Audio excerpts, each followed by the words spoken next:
혹시 누군가에게 이 펜 좀 써도 돼요? 이렇게 물어봤을 때요. 상대방이 네라고 대답하는 방식이 참 여러 가지잖아요. 근데 이런 생각 해보신 적 있으세요? 왜 어떤 언어에서는 이 간단한 yes라는 대답 안에 그렇게 많은 뉘앙스랑 사회적인 코드가 숨어 있는 걸까요? 오늘 바로 이 긍정과 허락의 복잡하고도 묘묘한 세계를 한번 탐험해 보려고 합니다. 마침 청취자께서 아주 흥미로운 자료를 하나 보내주셨어요.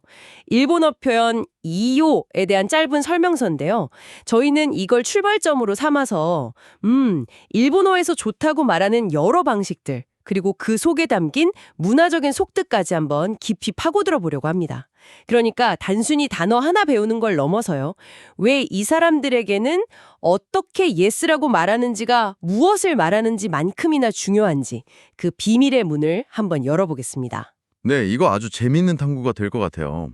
청취자께서 보내주신 이유는 사실 뭐랄까 빙산의 일각이거든요. 아, 빙산의 일각이요? 네, 이 표현을 시작으로 해서 일본 사람들이 관계 속에서 어떻게 거리를 조절하고 또 배려를 표현하는지 때로는 교묘하게 자신을 방어하기도 하고요. 그 소통의 기술을 엿볼 수 있을 겁니다. 언어가 관계의 윤활유라는 말이 있잖아요. 네, 그렇죠. 오늘 그게 무슨 의미인지 제대로 체감하실 수 있을 거예요. 좋습니다. 그럼 바로 그 빙산의 일각, 이요부터 시작해보죠. 자료를 보면 발음은 이요이고 뜻은 괜찮아, 좋아 해도 돼 라고 나와 있네요. 아주 간단해 보이는데 이 발음부터 좀 짚어봐야 할 것 같아요. 이가 9번인데 그냥 이요 하고 딱딱 끊어 말하면 좀 어색할 것 같거든요. 맞아요. 그게 첫 번째 관문이죠. 자료에서 이요라고 표기한 건 그 이이 부분을 하나의 긴 음처럼 이 하고 좀 부드럽게 끌어주라는 의미예요. 아, 이요보다 조금 더 길게요? 네, 그렇죠. 이 장음 처리가 일본어의 리듬감을 살리는데 아주 중요한 요소거든요. 그리고 사실 더 중요한 게 있는데 바로 마지막에 붙은 요라는 조사예요. 아, 그 요요. 그건 그냥 문장을 끝내는 역할 아닌가요? 그 이상이죠. 이 요가 붙으면 내가 너에게 이걸 알려주는 거야. 내 생각을 확실히 전하는 거야. 이런 뉘앙스가 확 더해져요. 아, 그래서 그냥 라고만 하면 좋네? 이 정도의 혼잣말처럼 들릴 수도 있는데 이요라고 하면 좋아, 괜찮아 하고 상대방한테 명확하고 친근하게 의견을 전달하는 느낌이 되는 거죠. 그렇군요. 말하자면 이 요가 대화의 방향을 상대방에게로 향하게 만드는 그런 작은 스위치 같은 역할을 하는 겁니다. 와, 작은 조사 하나에 그런 기능이 있었군요. 그냥 좋아가 아니라 너한테 말해주는 건데 좋아. 이런 느낌이네요. 네네, 바로 그거예요. 그럼 자료에서 말하는 부드럽게 허락하는 표현이라는 건 바로 이 친근함에서 나오는 거군요. 정확합니다. 이요는 기본적으로 친구나 가족처럼 가까운 사이 혹은 손아랫 사람에게 쓰는 캐주얼한 표현이거든요. 네. 그래서 이거 써도 돼? 라는 질문에 이요라고 답하면 물론이지 편하게 써. 이런 따뜻하고 적극적인 환대의 느낌을 줘요. 딱딱한 허가가 아니라 상대방이 가졌을지도 모를 그런 부담감을 싹 덜어주는 안심의 기능이 훨씬 크죠. 상사분께 뭔가를 여쭤봤는데 그 상사가 웃으면서 이요라고 하면 아, 네네. 이게 상황에 따라서는 내가 너랑 격이 없이 대해주는 거다. 이런 느낌으로 들릴 수도 있고 반대로 어디 감히 나한테 그런 걸 물어봐를 돌려 말하는 것처럼 느껴질 수도 있을 것 같아요. 와, 굉장히 날카로운 지적이시네요. 바로 그게 언어의 맥락이 중요한 이유죠. 그렇죠. 말씀하신 것처럼 격식을 차려야 하는 상대가 이오를 쓴다면 그건 의도를 좀 파악해야 하는 신호가 될 수 있어요. 정말 친근함의 표시일 수도 있지만 때로는 상하 관계를 미묘하게 과시하거나 상대방의 요청을 좀 가볍게 여기고 있다는 인상을 줄 수도 있거든요. 아, 그래서 비즈니스 상황이나 처음 만난 사람에게는 이오 대신 다른 표현을 쓰는 게 훨씬 안전하죠. 그렇군요. 그럼 그 안전한 표현은 뭔가요? 이호가 친구 사이에 캐주얼한 예스라면 격식 있는 예스는 또 따로 있는 거겠네요? 물론이죠. 대표적인 게 바로 하이 다이조부 데스예요. 아, 다이조우부 데스? 네, 여기서 다이조부는 한국어의 괜찮다와 거의 일치하는데요.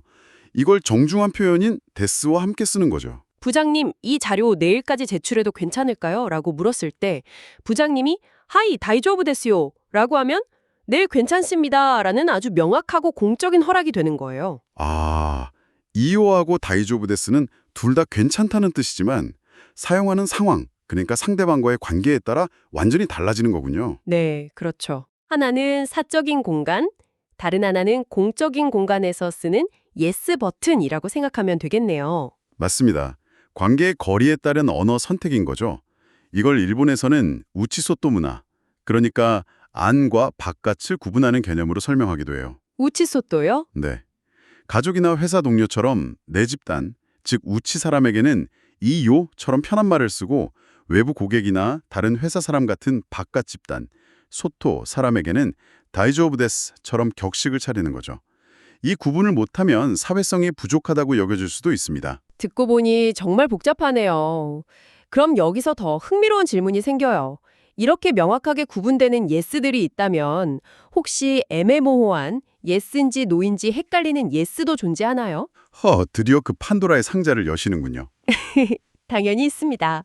일본어 긍정 표현의 백미이자 많은 외국인들을 혼란에 빠뜨리는 마법의 단어, 바로 겟고데스입니다. 겟고데스요? 저는 그거 꽤 좋습니다. 후려합니다. 이런 긍정적인 뜻으로 알고 있었는데요. 이 정도면 충분히 좋다 이런 느낌 아니었나요? 맞아요. 그게 원래 뜻이에요. 그래서 식당에서 음식을 추천받았을 때 그럼 그걸로 주세요. 겟고데스 라고 하면 아주 좋네요. 그걸로 하죠. 라는 긍정의 의미가 돼요. 네, 그렇죠. 하지만 바로 그 똑같은 표현이 편의점에서 봉투 필요하세요? 라고 물었을 때 겟고데스 라고 하면 아니요, 괜찮습니다. 라는 완벽한 거절의 의미가 되죠. 잠깐만요. 똑같은 단어가 어떻게 완전히 정반대의 뜻을 가질 수 있는 거죠? 이건 거의 언어의 버그 아닌가요? 그럼 뭘 보고 이게 긍정인지 부정인지 판단해야 하는 거예요? 바로 그게 핵심이에요. 텍스트가 아니라 컨텍스트, 즉 문맥과 억양, 표정 같은 비언어적인 신호를 봐야 해요. 아, 무언가를 제안받는 상황에서 살짝 고개를 저으면서 낮은 톤으로 캣고데스라고 하면 99% 거절이에요. 그 속에는 이미 충분해서 더는 필요 없습니다 라는 속뜻이 숨어 있는 거죠. 와, 반면에 밝은 표정과 높은 톤으로 와, 겟고데스네 라고 하면 강한 긍정이 되고요. 와, 이건 정말 딥다이브네요. 단순히 단어의 뜻을 아는 것만으로는 절대 이해할 수 없는 영역이군요. 그 사람의 의도를 파악하기 위해서 모든 감각을 동원해야 하는 거네요. 그렇죠.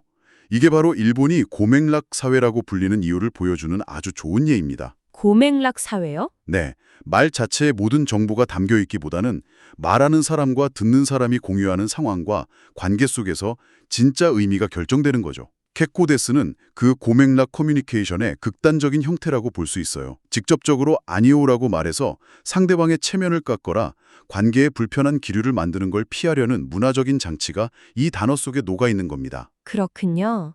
직접적인 거절은 무례할 수 있으니까 충분히 좋습니다라는 긍정적인 형태의 단어를 빌려서 거절의 의사를 전달하는 거네요. 와, 상대방에 대한 배려가 만들어낸 아주 독특한 소통 방식이에요. 맞아요. 그래서 이요, 다이조부 데스, 그리고 캣고데스 이 세 가지 예스를 놓고 보면 일본 사회의 어떤 소통 지도가 그려져요. 아, 소통 지도요? 네, 이요는 친밀함과 안심의 세계, 다이조부 데스는 사회적 역할과 격식의 세계, 그리고 캣고데스는 직접적인 충돌을 피하고 조화를 중시하는 암묵적인 약속의 세계를 보여주는 거죠. 정말 흥미롭습니다. 자, 그럼 다시 우리가 출발했던 청취자분의 자료로 돌아와 볼게요. 자료의 마지막 부분이 인상적인데요. 한국어의 괜찮아, 응, 좋아와 느낌이 거의 같아서 여러분도 바로 사용할 수 있습니다.